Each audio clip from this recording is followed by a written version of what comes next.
आज अंजली बाळ प्रार्थना करेल सुरुवातीची स्टार्ट।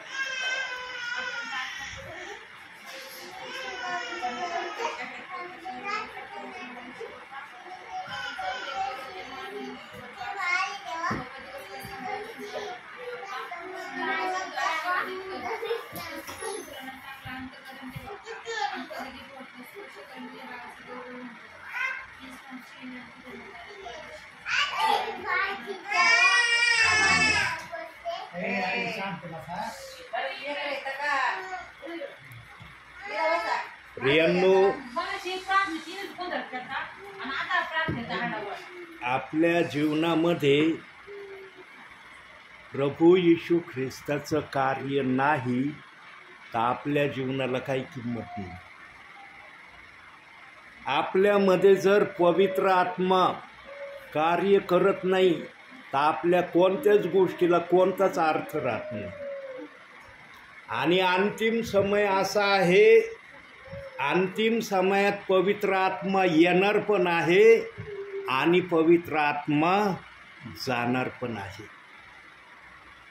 कारण अंतिम समय इतका नाजूक समय आहे, धोक्याची सिग्नल आहे आणि आशीर्वादाची पण सिग्नल आहे। आता तुम्हाला आशीर्वादाच्या सिग्नलीत चालायचंय का धोक्याच्या सिग्नलीत चालायचं हे ठरवणं प्रत्येकाचं कर्तव्य आहे, जबाबदारी आहे।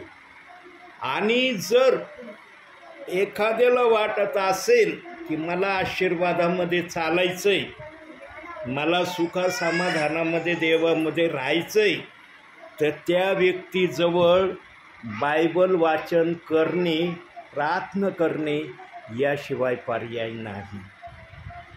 जो वचनात राहील, देवाचा आत्मा म्हणतो तो जीवनात आहे। जो वचनात राहणार नाही, देवाच्या संपर्कात राहणार नाही, त्याचं पवित्र आत्म्याबरोबर कसं राहील ते त्याच व्यक्तीला कळेल जो त्या प्रकारे चालतो।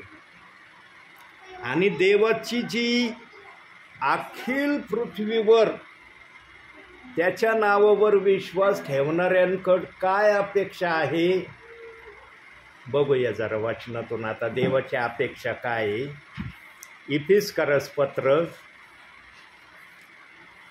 5वा अध्याय 10वं वचन। इफिसकरस पत्र 5वा अध्याय 10वं वचन काय लिहिलंय तिथं?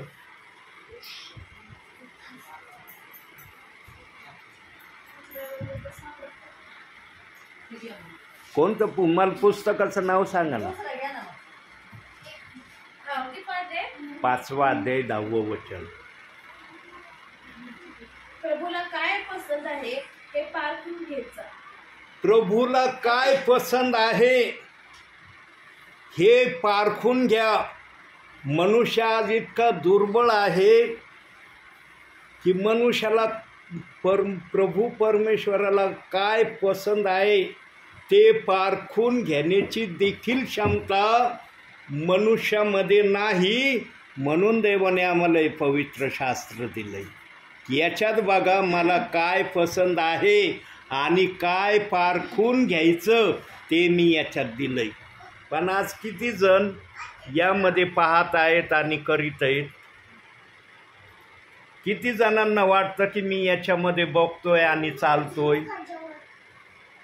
आजच्या सिच्युएशनामध्ये बहुसंख्य प्रियजन पवित्र शास्त्राप्रमाणे आचरण करणारे दिसत नाही। सगळ्या दरबारामध्ये अन्यायाच्या बाबी होतील, पण प्रभूच्या दरबारामध्ये कधीच अन्यायाची बाब होणार नाही। प्रभू अन्याय बर्दाश्त पण करणार नाही आणि प्रभू अन्याय सहन पण करणार नाही।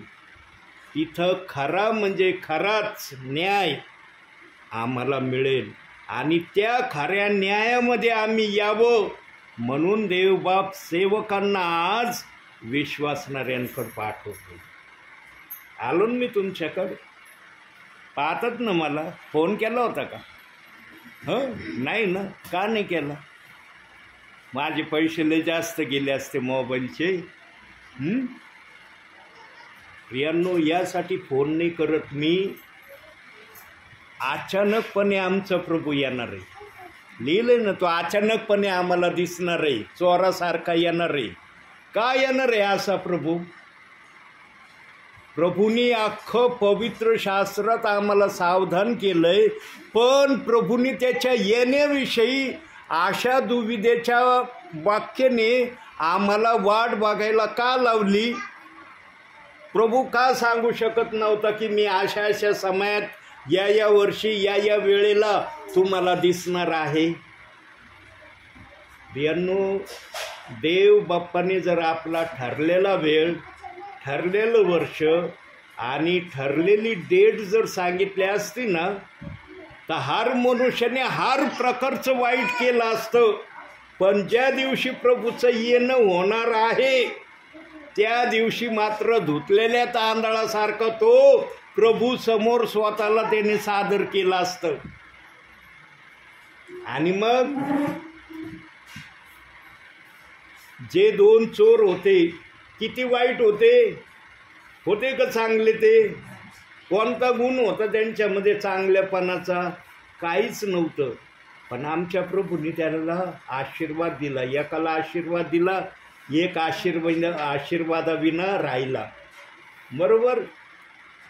जर एखाद्याला प्रभूच्या येण्याचा टाईम ठरलेल्या असलेल्या वेळेत त्यांनी जर स्वतःला तसं सादर केलं असतं आणि देव बाप्पाने जर त्याला आशीर्वाद दिला नसता, तर तो जो धुतलेल्या तांदळासारखा निर्मळ झालेला आहे, त्याने त्या वधस्तंभावरच्या चोराकडे लक्ष प्रभूचं वेधित केलं असतं की प्रभू, तू उजवीकडच्या चोराला आशीर्वाद दिला होता, मला पण आशीर्वाद दे, कारण मी पण तुझ्यासाठी स्वतःला स्वच्छ केलंय. म्हणून देवबाप्पाने आपली येण्याची तारीख, येण्याचा समय गुप्त ठेवलाय आणि प्रमाण दाखवलंय 2 गोष्टींनी. मी अचानकपणे येईल, मी चोरासारखा येईल. म्हणून प्रभू कोणत्या समयाला येईल, कसा येईल, कुणाला माहीत नाही. म्हणून या शास्त्रात आम्ही रमणीय व्हावं, या शास्त्राप्रमाणे आम्ही वागावं, अशी देवाने आम्हाला आज्ञा दिली आहे. पण इतकी कागदापेक्षा हलकी आज्ञा देव बाप्पांनी दिली.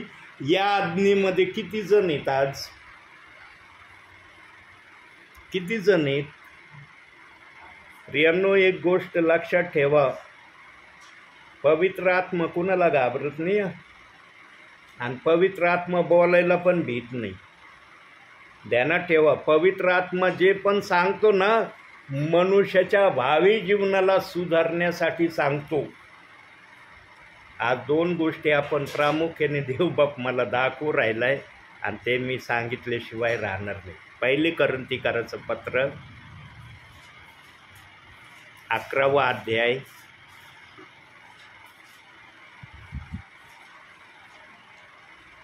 11-14 वचन. लांब केस राखणे हे पुरुषाला अप्रतिष्ठेचे आहे, असं निसर्ग देखील तुम्हाला सांगत नाही का?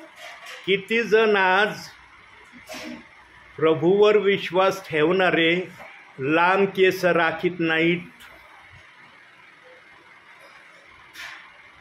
बहुसंख्य तरुण वर्गांचे केस आज लांब आहेत आणि वचन सांगतंय की निसर्ग देखील तुम्हाला सांगत नाही का की लांब केस ठेवणं योग्य नाही? पण किती जण ऐकतात आज शब्द? किती जण ऐकतात? आता उलट अर्थाचं, आता उलट विरुद्धार्थाचे शब्द म्हणतात ना, तसं उलट जाऊ. आता देवाचा आत्मा उलट बोलतोय. आज पुरुषाला केस लांब ठेवणं आवडतंय, तर स्त्री वर्गाला केस कमी करणं आवडतंय. स्त्री वर्गाला लांब केसाची भीती वाटते, लांब केस स्त्री वर्गाला नको वाटतात. पाहतोच ना आम्ही किती देवाचं वचन आजच्या समयामध्ये आमचे विश्वासणारे पूर्ण करत आहेत. हे तर एका गोष्टीविषयी पवित्र आत्मा बोलत आहे. एकच गोष्ट दाखवली ना वचनातून, याच्यात अनेक गोष्टी प्रभूंनी सांगितल्या. प्रियांनो, सगळेजण म्हणतात आम्हाला स्वर्गात जायचंय, प्रभू पण स्वर्गातच घ्यायची अपेक्षा करतोय, परंतु प्रभू स्वर्गामध्ये त्यांनाच एंट्री देणार आहे ज्यांनी प्रभूचं ऐकलंय.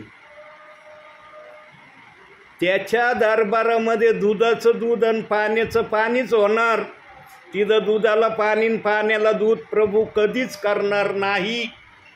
आणि हे दुधाचं दूध आणि पाण्याचं पाणी विश्वासणाऱ्याला कळावं म्हणून सेवकांच्या मार्फत देव तुमच्याशी बोलतोय. न तर इथं मी काय वेळ घालवायला आलो का?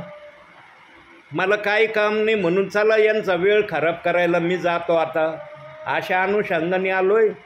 आणखी एक घटना दाखवतो. प्लीज, देवाचं वचन आहे, हे माझं मनचं नाही. शास्त्र कोणाच्या हातात आहे बाळा? तुझ्याजवळ आहे ना? आहे का माझ्या हातात शास्त्र? म्हणजे मी कुठून सांगतोय, बोलतोय कुठून? पवित्र आत्म्यातून. अगदी खरं बोलली अंजली बाळा आमचं. प्रियांनो, पवित्र आत्मा फक्त सुधारण्यासाठी बोलत असतो. पवित्र आत्मा कोणाची भावना दुखवित नाही. पवित्र आत्मा कोणाला खाली पाहण्यासाठी पण बोलत नाही. पवित्र आत्मा कोणाला नाराज करण्यासाठी बोलत नाही. पवित्र आत्म्याला जे अयोग्य दिसतं ते योग्य व्हावं म्हणून पवित्र आत्मा बोलतो. पवित्र आत्मा बोलण्याचा हा उद्देश असतो, पण ऐकणाऱ्यांना कधी कधी ते खटकतं.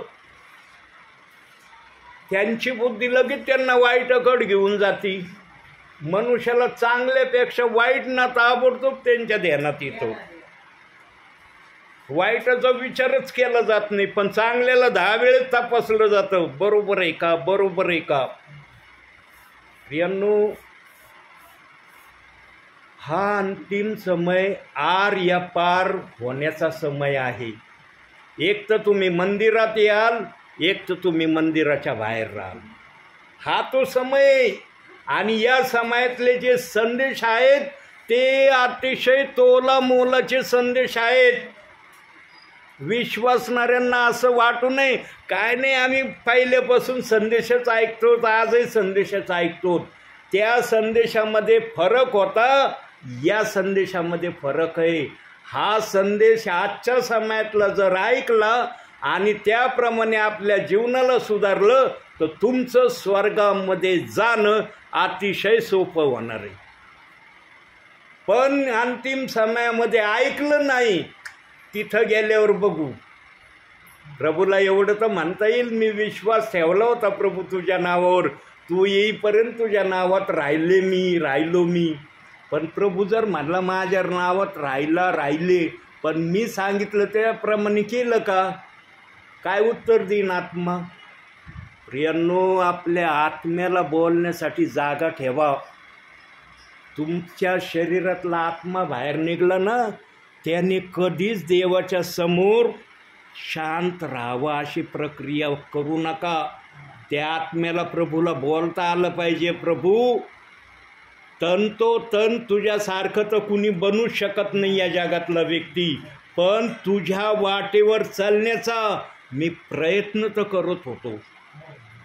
माझ्याकडून प्रयत्न मी करत होतो. तुझ्यासारखं कोण बनणार आहे? तू निष्पाप आहे, आम्ही तर पापी लोक आहेत. आमच्या नावावर पापाचा डाग लागलेला आहे, पण तुझी महानता आहे की तू आपल्या रक्ताने आमचे पाप पुसून टाकले. हे तर म्हणता येईल ना आपल्या शरीरातल्या आत्म्याला. पण एखाद्याने ते पण नाही केलं तर मग काय करीन?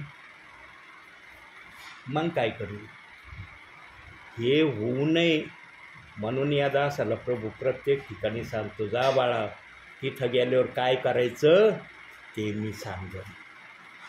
प्रियांनो, ऐकण्यामध्ये धन्यता आहे आणि करण्यामध्ये आशीर्वाद आहे. अगोदर ऐकावं लागतं, मग करावं लागतं. उलटी प्रक्रियाने अगोदर करायचं आणि मग ऐकायचं असं होत नाही. अगोदर ऐकावं लागतं आणि मग करावं लागतं. पण या दोन्ही गोष्टी तुम्हाला नाही मिळाल्या तर तुमचा आत्मा प्रभूला तक्रार करील का नाही? आम्हाला पृथ्वीवर कोणी सांगायला आलंच नाही प्रभू, आम्ही काय करायचं? जे आम्हाला माहीत पडलं होतं किंवा जे आम्ही ऐकलं होतं ते आम्ही केलं, आमचं काय चुकलं?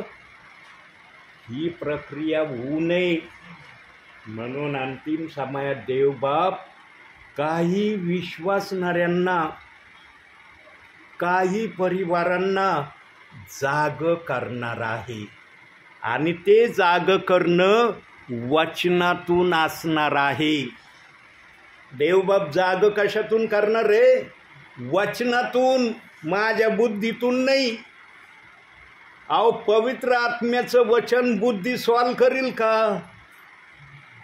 येईल का बुद्धीला वचन सॉल्व करता? मग पवित्र आत्म्याने लिहिलेल्या वचनाचा अर्थच काय राहिला जर बुद्धीने वचन सॉल्व करता आलं तर? पण आज हे चाललंय. काही जण पवित्र आत्म्याच्या वचनाला बुद्धीने सॉल्व करण्याचा प्रयत्न करतात. देव बाप त्यांना कधीही सफल करणार नाही. त्यांनी कधी आशाच ठेवू नये की मी सफल होईल. हा आत्म्याच्या प्रेरणेने बोलवा, भरभराट होईल. भरभराट, इतकी भरभराट होईल की तुम्हाला कळणार पण नाही की पवित्र आत्म्याने इतकी भरभराट केली. पण तुम्ही बुद्धीच्या प्रेरणेने जर या गोष्टी मनामध्ये ठेवून काय करत असाल तर अजूनही वेळ गेलेली नाही. पवित्र आत्म्याच्या प्रेरणेने करण्याचा प्रयत्न करा. मला जेव्हा माझ्या जीवनात दिसलं ना, मी अनुभवलं की देवाने खरंच मला सेवेसाठी कॉलिंग केलं आहे, तेव्हा मी सेवेत उतरलो. न तर मी पूर्वी ब्रदर होतो, पाळक नव्हतं, पूर्वी ब्रदर होतो. पण जेव्हा देवाने मला खरंच सेवेसाठी कॉलिंग केलं आहे याचा मला अहसास झाला ना, तेव्हा कॉलिंग झाल्यावर पण देवाला मी विनंती केली. काय विनंती केली? देव बाप्पा, ज्या पण ठिकाणी मी जाईल त्या ठिकाणी तू जर उंच होत असेल तर मी जाईल. जर तू उंच होत नसेल त्या ठिकाणी तर मी त्या ठिकाणी मुळीच पाय ठेवणार नाही. कारण हे लोक तुझे आहेत, सगळं काही तुझं आहे, फक्त मला ते काम करी म्हणून तू देत आहे, मी स्वीकारतो. आणि तुझ्या आत्म्याची उपस्थिती माझ्यामध्ये आहे याचा मला अनुभव आला पाहिजे. तुझ्या आत्म्याची उपस्थिती मला जाणवली नाही तर मी काय संदेश सांगणार आहे तुझ्या प्रिय लोकांना? काय मला करता येतं किंवा मी काय करू शकतो? मी फार प्रार्थनापूर्वक देवाच्या संपर्कामध्ये, सानिध्यामध्ये देवाकडून हे मागणी करून, जेव्हा देवबाप्पाने मला एहसास दिला माझ्या दासा तू जे मागत आहे त्याप्रमाणेच मी तुझ्या भावी जीवनामध्ये चालेल, तेव्हा मी सेवेला बाहेर निघालो. मी असं नुसतं आले मनातलं रण केला कर अशा प्रकारे सेवक नाही झालो. पूर्ण खात्री मला होऊ दिली की देवबाप खरंच माझ्यामध्ये आहे आणि देवबाप्पाची इच्छा आहे की मी त्याची पवित्र सेवा करावी. तेव्हा मी सेवेत उतरलो आणि तेव्हा मी काम करण्याचा मोह टाकून दिला. न तर मी पण कामासाठी फार प्रयत्न केले प्रियांनो, इतके प्रयत्न केले ना कामासाठी. देव साक्षीला आहे, देव म्हणत असन माझा दास खरं बोलतोय, माझा दास एकही चुकीचा शब्द सांगत नाही. इतकं कामासाठी मी प्रयत्न केला. कधी कधी या शास्त्राला मी वाचित नव्हतो कामामुळे. मी माझं सांगतो, मी नेहमी संदेशात माझं सांगतो ना, मला माझं सांगणं आवडतं. कामाच्या प्रयत्नासाठी कधी कधी मी प्रार्थना करत नव्हतो. कधी कधी असं रोजच नव्हतं, कधी कधी होऊन जातं. कारण एखाद्या वेळेस कामामध्ये डिस्टर्ब आलं, निराश झालं, त्यावेळेला चिकमन लागत नाही माणसाचं. बघा तुम्ही खूप निराश झालेले असले ना, किती देवाच्या सानिध्यातली व्यक्ती असू ते, त्याला त्या दिवशी बायबल वाचायला आणि प्रार्थना करायला लय जड वाटतं डोंगरासारखं. कारण त्याचं मनच इतकं नाराज झालेलं असतं. आणि त्याच्यात हा दुष्ट सैतान तर आणखी नाराज करायलाच आहे, मग खिन्न करायला. माझ्या जीवनात झाल्या या चाडावडीच्या गोष्टी, पण देवाने त्यामध्ये पण मला सांभाळून घेतलं. देवाने सांभाळलं म्हणून मी करतोय. एक घटना दाखवली, आता दुसरी घटना. अंजलीताई एक वचन काढायचं, अनुवाद काढायचा. आता अनुवाद 5वं पुस्तक उत्पत्तीपासून, न त्याच्यातून काढा अनुवाद. 22वा अध्याय काढायचं. 22 अध्याय पुस्तक कोणतं काढ मला सांगायचं पहिले. कोणतं आहे ते काढलेलं? हां 22वा अध्याय.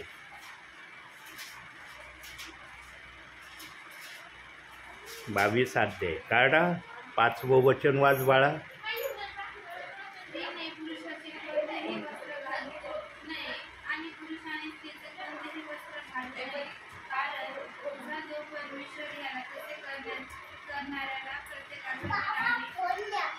असे करणाऱ्याचा परमेश्वराला बीट आहे.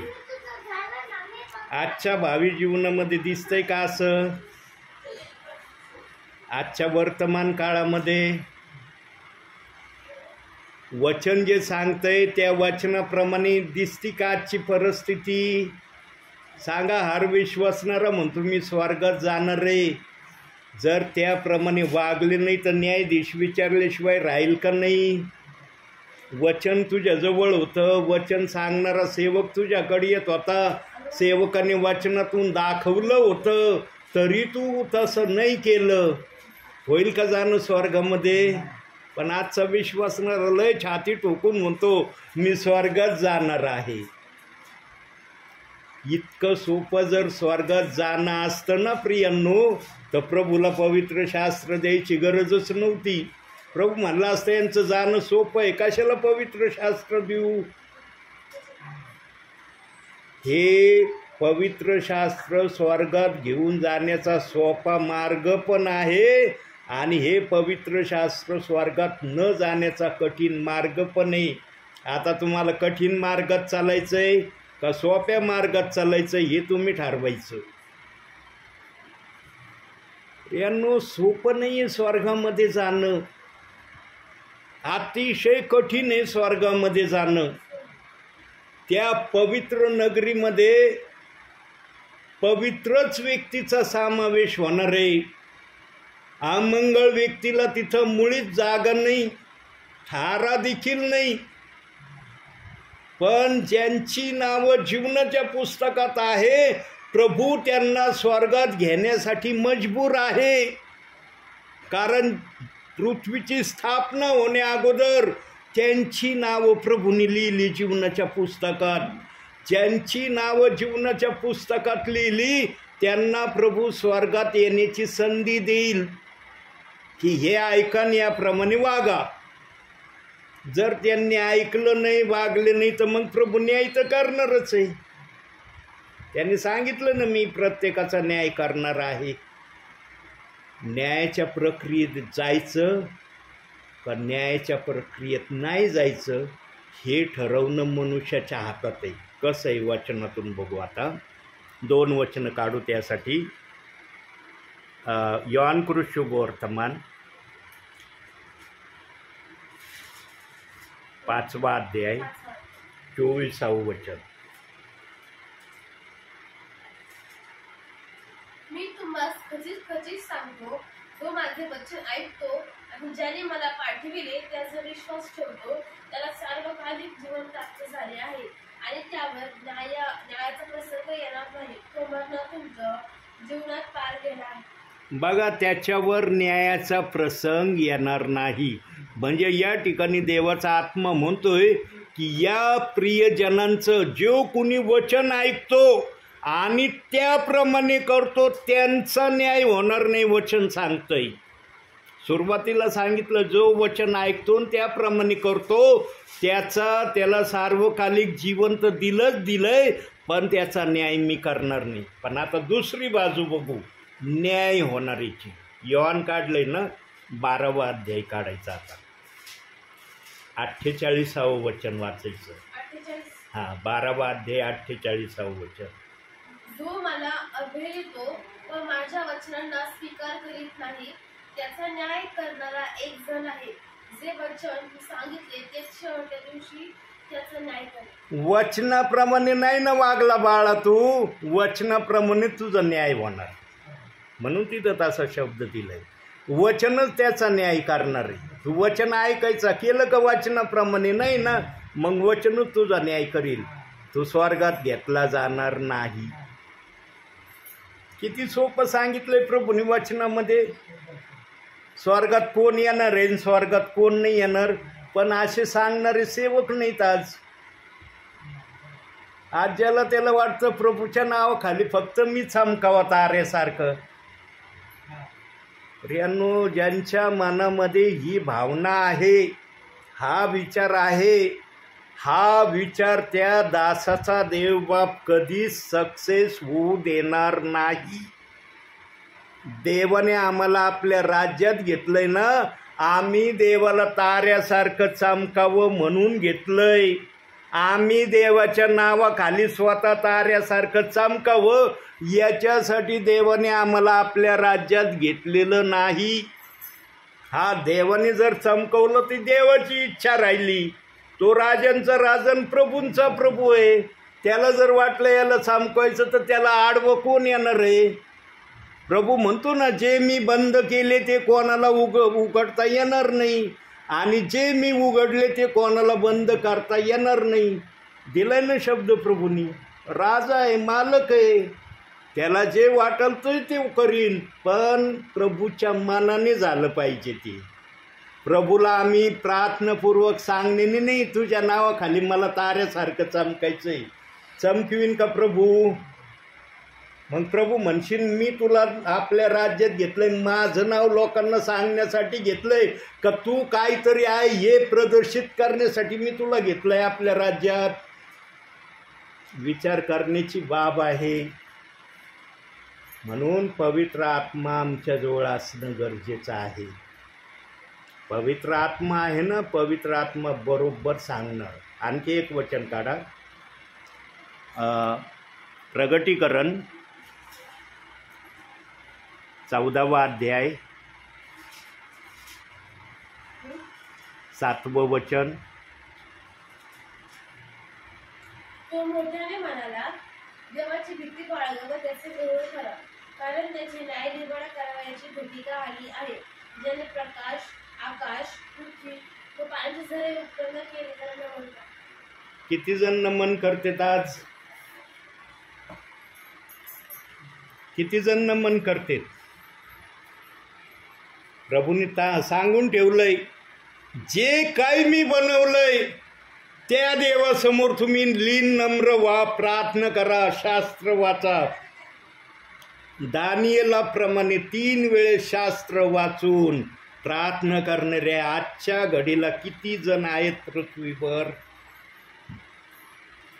किती जण आहेत? सगळ्यांच्या मुखात आहे मी स्वर्गात जाणार आहे. अरे चांगली गोष्ट आहे, जा स्वर्गातच जा.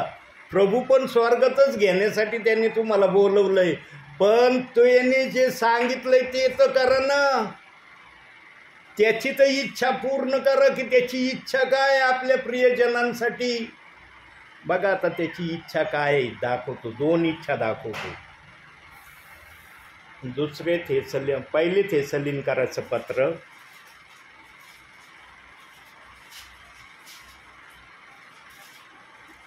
थेसलिनकराचं पत्र 4था अध्याय 3रं वचन.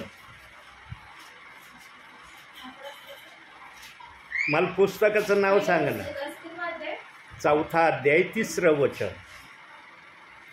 देवाची इच्छा ही आहे की तुमचे पवित्रीकरण व्हावे. पवित्रीकरण व्हावे. तुम्ही जाल कर्मापासून स्वतःस दूर राहा. ही प्रभूची सर्वात मोठी इच्छा आहे, सर्वात मोठी आशा आहे की आमचं पवित्रीकरण व्हावं. आणि दुसरं, 1 पेत्र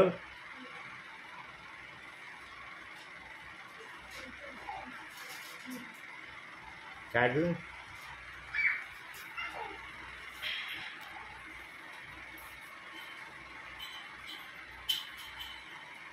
पहिला अध्याय 16वं वचन बघा. कारण मी पवित्र आहे, यास तुम्ही पवित्र व्हा, असा शास्त्रलेख आहे. किती जण पवित्र आहेत आज, किंवा किती जण पवित्रतेमध्ये स्वतःला अनुभवतात. प्रियांनो, देवाचा आत्मा बोलायला लागला ना, देवाच्या आत्म्याजवळ इतका खजिना आहे ना तुम्हाला सांगण्यासाठी. पण पवित्र आत्म्याला तुमचे लिमिट माहीत आहे, तुम्ही किती बर्दाश्त करू शकता आणि किती तुम्हाला समजू शकता. पवित्र आत्मा पण लिमिटाच्या बाहेर बोलत नाही. त्याला कळतं तुमची कॅपॅसिटी किती आहे, तुम्हाला कोठपर्यंत वचन समजणं योग्य आहे हे पवित्र आत्मा ओळखतो. म्हणून आम्ही पवित्र आत्म्याच्या सानिध्यामध्ये सतत स्वतःला ठेवलं पाहिजे आणि प्रत्येक समयाला एका गोष्टीचं हार विश्वासणाऱ्याने परीक्षण केलं पाहिजे. हार विश्वासणाऱ्याने फक्त हे लहान बाळांना सोडून. ते कोणतं काढूया? 2 कोरिंथीकराचं पत्र 13वा अध्याय 5वं वचन. तुम्ही विश्वासात आहात किंवा नाही याविषयी आपली परीक्षा करा. आपली प्रतिती पहा. येशू ख्रिस्त तुम्हामध्ये आहे असे तुमच्या संबंधाने समजताना नाही तर तुम्ही कसोटीस उतरले.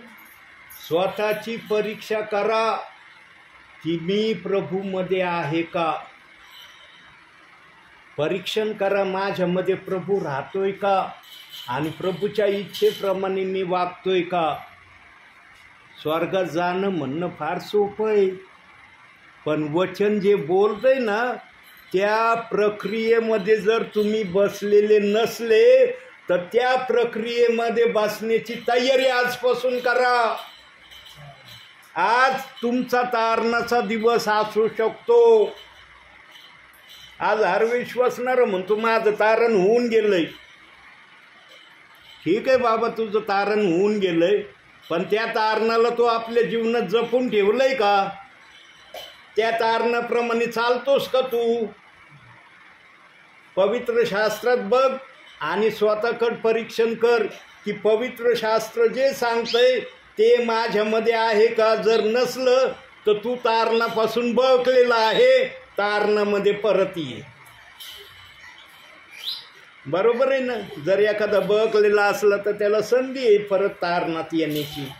आणि जर तू व्यवस्थितरित्या वचनाप्रमाणे असला तर तू तारणाला आपल्या जीवनामध्ये दिवसेंदिवस वाढवीत चाललेला आहे. प्रियांनो, देवाचं वचन दोन्ही अँगलमध्ये सांगायला समर्थ. या अँगलची भाषा ते बोलतं, या अँगलची पण भाषा ते बोलतं. आज अनेक जण तारणापासून बहकायला लागले. देवाचं वचन सांगतं लांब केस ठेवू नका. किती जण आज लांब केस ठेवीत नाही. सर्वच जण ठेवण्याची तयारी दाखवतात. स्त्री वर्गाला प्रभूचा आत्मा म्हणतो स्त्रीने केस कापू नये, पण स्त्री ब्युटी पार्लरला जाऊन केस कापून येते ना. प्रियांनो, देव बोलत नाही घाबरायला, कारण देवाचे तुम्ही लेकरं आहात. माझे कुणी नाही तुम्ही, मी पण देवाचंच आहे. पण मला देवाने काम दिलंय ते काम मी तुमच्या समोर सांगत आहे.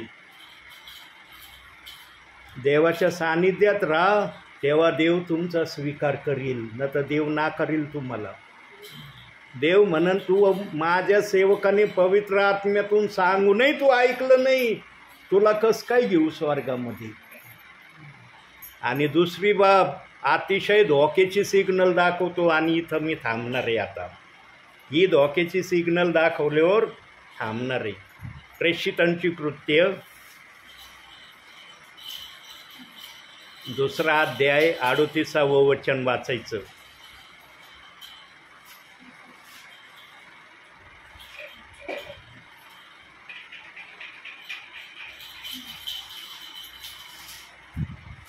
त्यास म्हणाला पश्चाताप करा पापांची क्षमा व्हावी म्हणून तुम्ही प्रत्येक जण येशू ख्रिस्ताच्या नामात बाप्तिस्मा घ्या, म्हणजे पवित्र आत्म्याचे दान तुम्हाला प्राप्त होईल. प्रियांनो, या वाचनाजवळ हर विश्वासणारा अडखळत आहे, पडत आहे, ठोकर खात आहे, पेचात पडत आहे, विचारात स्वतःला गडवून घेत आहे. कशाला एवढी तकलीफ आपल्या बुद्धीला देताना आपल्या शरीराला देता? देवाला एका शब्दात सांग ना, देव बाप्पा हे वचन मला समजावून सांग. माझा बाप्तिस्मा झालाय वचनाप्रमाणे, पण आता या बाप्तिस्म्याला घ्यायचं तुझा सेवक पेत्र म्हणतो की हा बाप्तिस्मा घ्या. मी घेतल्यावर 2 होते आणि तू तर सांगितलं 1 घे. मी पेचात पडलोय, मला याचं उत्तर दे. किती सोपा मार्ग आहे, पण हा मार्ग दिलाय सोडून आणि या वचनाची अपप्रचार केलाय. खोट्या संदेष्टाचं वचन, नरकात जाणारा सेवक आणि वचन ऐकणारे पण नरकात जाणारे. कशाला अपशब्दांनी स्वतःच्या शरीराला दोष लावून घेता? बाळा, हे पवित्र शास्त्र कोणत्या प्रेरणेने लिहिलंय? बुद्धीच्या प्रेरणेने का पवित्र आत्म्याच्या? नक्की ठाम आहे उत्तर. बघूया आता पवित्र शास्त्रातून. मत्ते कृत शुभवर्तमान 12वा अध्याय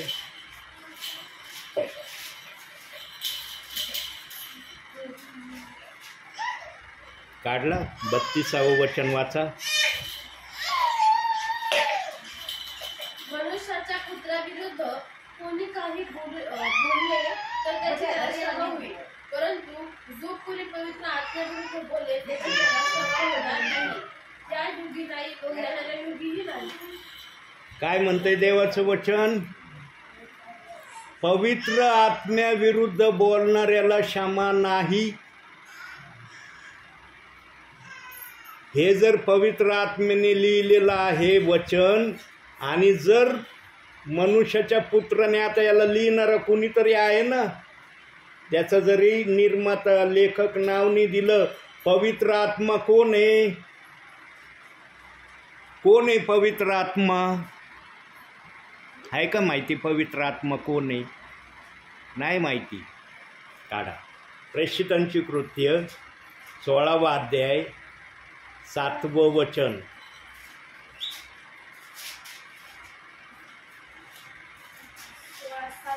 हो. आणि मुसियापर्यंत आल्यावर बिथुनियास जाण्याचा त्यांनी प्रयत्न केला, परंतु येशूच्या आत्म्याने जाऊ दिले नाही. कोणाच्या आत्म्याने जाऊ नाही दिले? येशूच्या आत्म्याने त्यांना जाऊ नाही दिले. म्हणजे पवित्र आत्म्याचं नाव काय आहे? किती सोपी भाषा आहे. मनुष्याच्या पुत्राविरुद्ध बोलले तर क्षमा होईन, पण पवित्र आत्म्याविरुद्ध बोलणाऱ्याला क्षमा नाही. मग जर वचन पवित्र आत्म्याने लिहिलंय, तर मग पवित्र आत्म्याच्या वचनाला दोष देणारा व्यक्ती कसा आहे? विचार करा तुम्ही. आज मनुष्य विचारच करत नाही. त्यांना वाटतं जाऊ दे, पेत्र म्हणायला आम्ही पेत्राला दोष देतो, पेत्राच्या नावाने आम्ही खडे फोडितो, पेत्राला आम्ही दोष लावितो, पण ॲक्च्युली तो दोष पवित्र आत्म्याला, येशू ख्रिस्ताला दिला जातोय. विश्वासणार पवित्र आत्मा बोलल्याशिवाय कळणार नाही. पवित्र आत्मा सर्व गोष्टीचा परीक्षक आहे आणि सांगणार आहे. तो सांगायला लागल्यावर कुणाला भीत नाही, तो घाबरतही नाही कोणाला बोलायसाठी, कारण त्याची इच्छा असते की मनुष्याने सुधरावं. म्हणून त्याने एक शब्द आणखी सांगितलाय. 12वा अध्याय काढाय ना मत्तेचा. आता 36वे वचन वाचा. 12वा अध्याय 36वे वचन वाचा. कारण तू आपल्या बोलण्यावरून निर्दोषी करशील आणि आपल्या बोलण्यावरून दोषी करशील. बघितलं. आता या भाषांतरातून वाचा. 12वा अध्याय काढा. तुम्हाला सांगतो हां. की मनुष्य जोपर्यंत व्यर्थ शब्द बोलतील त्याचा हिशोब त्यास न्यायाच्या दिवशी द्यावा लागेल. तुम्ही जो जो व्यर्थ शब्द बोलाल त्याचा तुम्हाला न्यायाच्या दिवशी हिशोब द्यावा लागेल.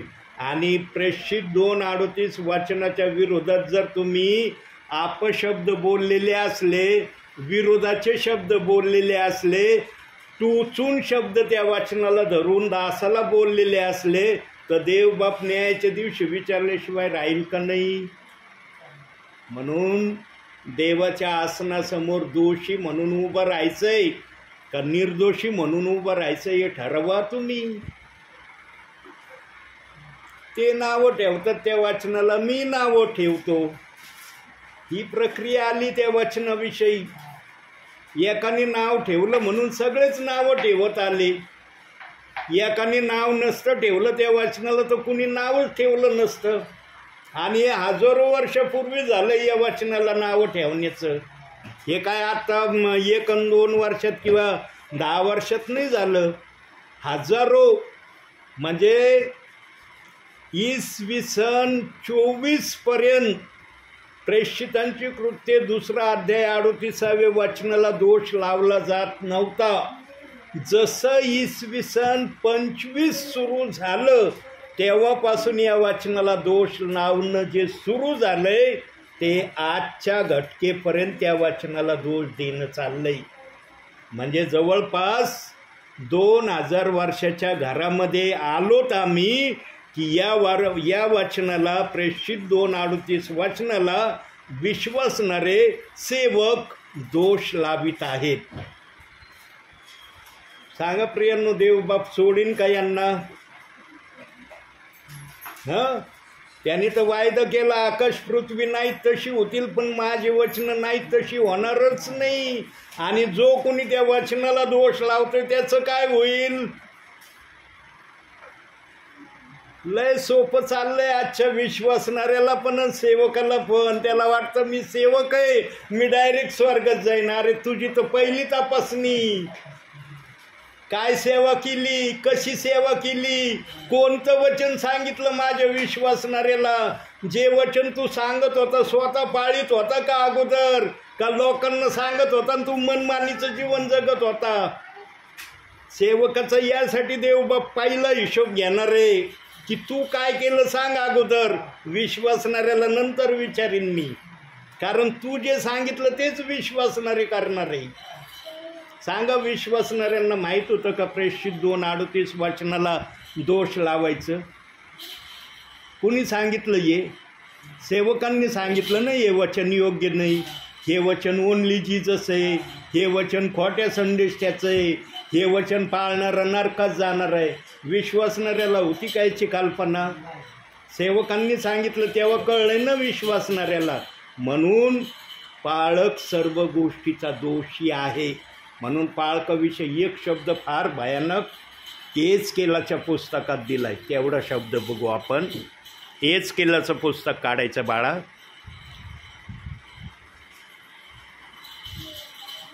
जुन्या करारात एचकेल काढलं. 37वा अध्याय काढ. नाही सॉरी 34वा 34 अध्याय. एचकेल 34 अध्याय 10वं वचन.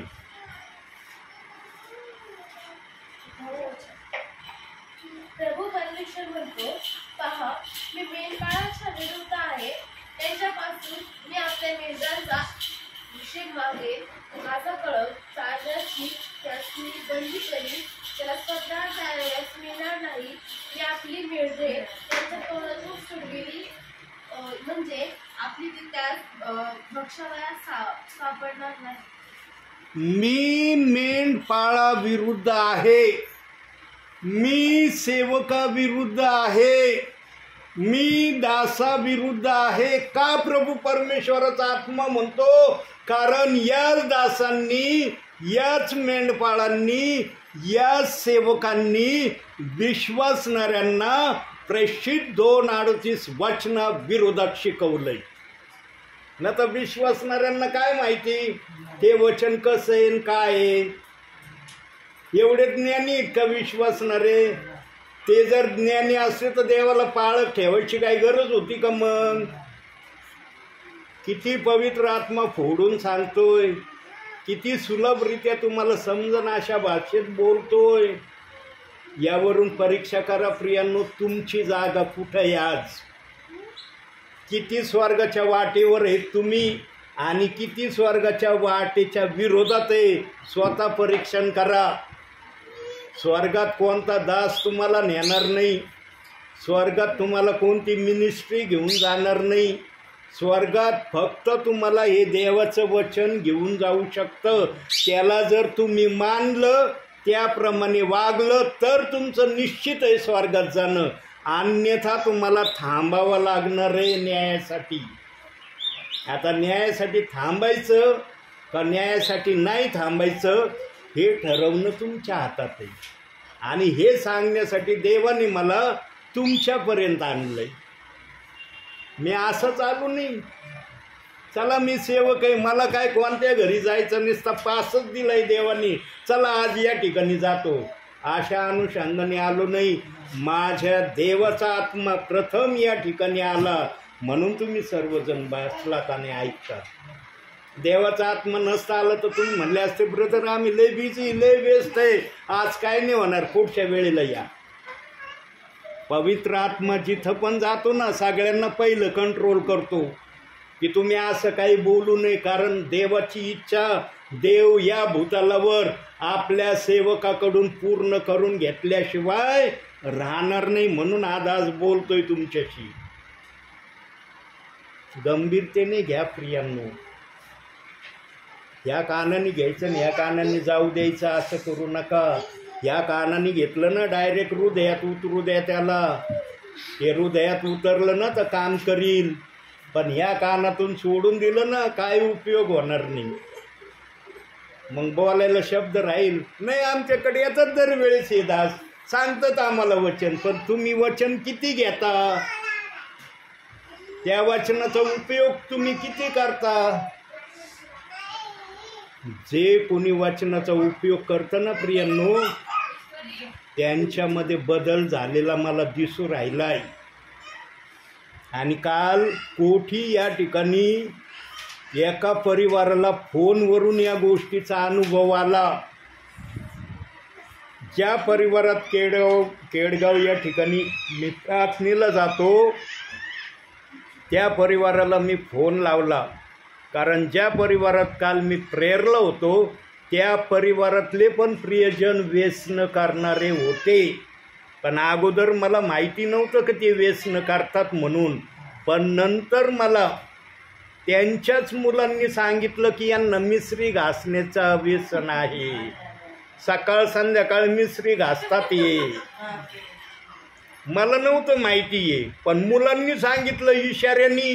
कारण वचनच असायला तो मला संदेश टाकलाय, तो ऐका जरा संदेश कालचा. आज जो दुपारी टाकलाय ना ध्यान देऊन ऐका तो संदेश. तुला पण टाकलाय बाळा. काय नाव आहे तुझं? अंजली. तुला टाकलाय बाळा. इतका ग्रेट संदेश आहे कालचा. 56 मिनिटाचा का 54 मिनिटाचा संदेश आहे. या दोन्हीपैकी एक आकडा आहे संदेशाचा कालचा. पण इतका पवित्र आत्मा ब्रिलियंटली बोललाय. अहो जन्मदित मुलं म्हणले पाळक साहेब आमची मम्मी हे करते सकाळ संध्याकाळ. अशी मला आश्चर्य वाटलं. मी म्हणलं अरे बापरे म्हणलं. तरी मी बघून न बघितल्यासारखं करण्याचा प्रयत्न केला.